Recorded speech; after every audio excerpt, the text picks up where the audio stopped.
নমস্কার বন্ধুগণ, চলে এসেছি আজকের নতুন রেসিপি নিয়ে। রেসিপি বলার আগে কেমন ঠান্ডা পড়েছে সেটা আমাকে জানান। আমাদের এখানে তো প্রচণ্ড ঠান্ডা পড়েছে, কোনো কাজকর্ম কিছুই করতে ইচ্ছে করছে না, সারাদিন মনে হচ্ছে লেপের তলায় শুয়ে থাকি। আচ্ছা, ইচ্ছে করছে না চটপটা রান্না খেতে, একদম অল্প টাইমে যেটা হয়ে যাবে?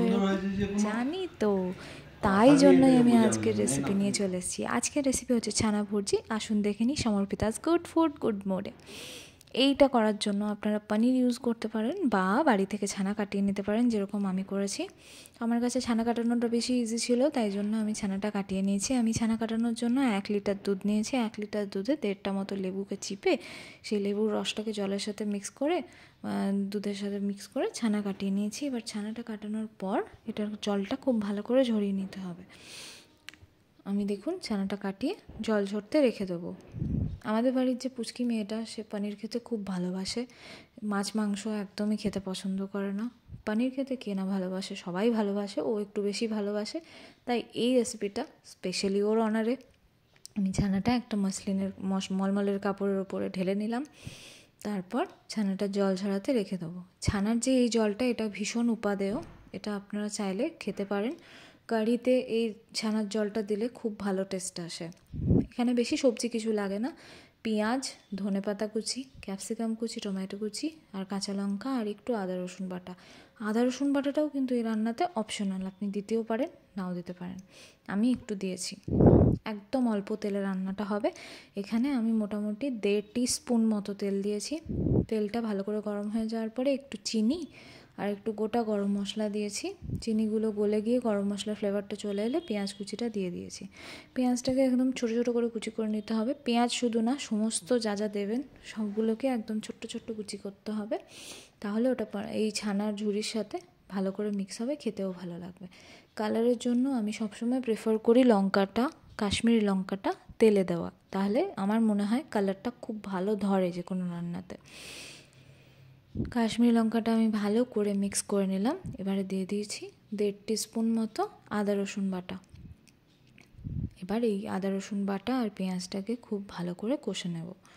কষে কষে যখন একদম মোটামুটি মিক্স হয়ে আসবে, পেঁয়াজগুলোকে একটু খুন্তি দিয়ে চেপে চেপে গলিয়ে নিতে পারলে আরও ভালো। একদম মানে ম্যাশড টেক্সচারটা এলে এই রান্নাটা আরও বেশি ভালো খেতে লাগে। এবার টমেটোটা দিয়ে দিলাম। টমেটোটা গলতে একটু টাইম লাগে জানেনই।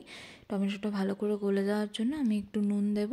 নুন কিন্তু আমি এর আগে দিইনি, এটাই প্রথমবার। স্বাদ মতো নুন দিতে হবে। আমি এখানে 1 টিস্পুন মতো নুন দিয়েছি। নুন দিয়ে ভালো করে গলানোর জন্য মিক্স করে নিয়েছি। আর দিয়েছি গরম জল। গরম জল দেওয়াটা ভীষণ ইম্পর্ট্যান্ট। অলওয়েজ গরম জলই দেবেন শীতকালে যে কোনো রান্নায় ভালো টেস্ট আনার জন্য। কারণ এই শীতে আমরা যখন রান্না করি তখন ওটা অতটা হিটে থাকে, তার সাথে যদি আমরা ঠান্ডা জল দিয়ে দিই তাহলে কুকিং প্রসেস একদম স্লো হয়ে যাবে আর রান্নার টেস্টটা কিছুতেই ভালো আসবে না। তাই একদম ফুটন্ত গরম জল মিশিয়ে দিতে হবে যে কোনো রান্নাতে। আমি এবারে একটু সবজিগুলোকে মজার জন্য ঢাকা দিয়ে দিলাম। সবজিগুলো অলমোস্ট মজে গেছে। খুন্তি দিয়ে যতটা সম্ভব আমি ম্যাশ ম্যাশ ম্যাশ ম্যাশ করে নিয়েছি যাতে ক্রিমি টেক্সচারটা আসে।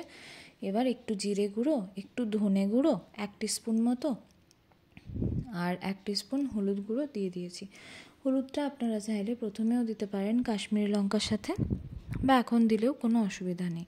হলুদের কালারটা সবসময় ইকুয়ালি ধরে, কিন্তু লঙ্কার যে লাল কালারটা, লাল টেক্সচারটা সবসময় আসে না। ভালো করে মশলাটাকে আমি মিক্স করে নিয়েছি। আর জল এখানে খুব বেশি দেওয়া যাবে না, এই রান্নাটা একদম একটা ক্রিমি টেক্সচারে হবে।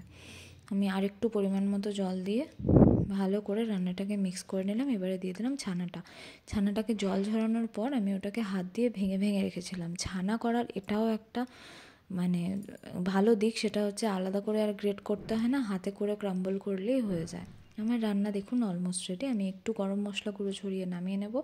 তারপরে দেখিয়ে দেবো যে আমার মেইন ইম্পর্ট্যান্ট পার্সনরা কী বলছে আমার রান্নাটা খেয়ে।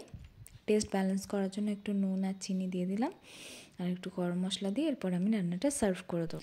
সার্ভ করার আগে একটু আছে টিপস অ্যান্ড ট্রিক্স, চলুন দেখে নিই।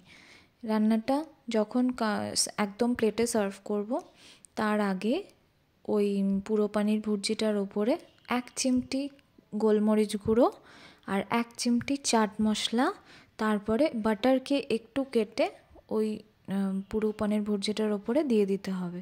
এটা দিলে যখন রুটি দিয়ে বা পরোটা দিয়ে খাওয়া হবে যে ফ্লেভারটা আসবে সেটা অসাধারণ।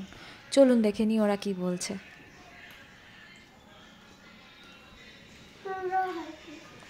তোর তো পানির ফেভারিট, ভালো লাগছে তো? বাবা তুমি যে খেতে খেতে মোহিত হয়ে গেলে গো, বলো।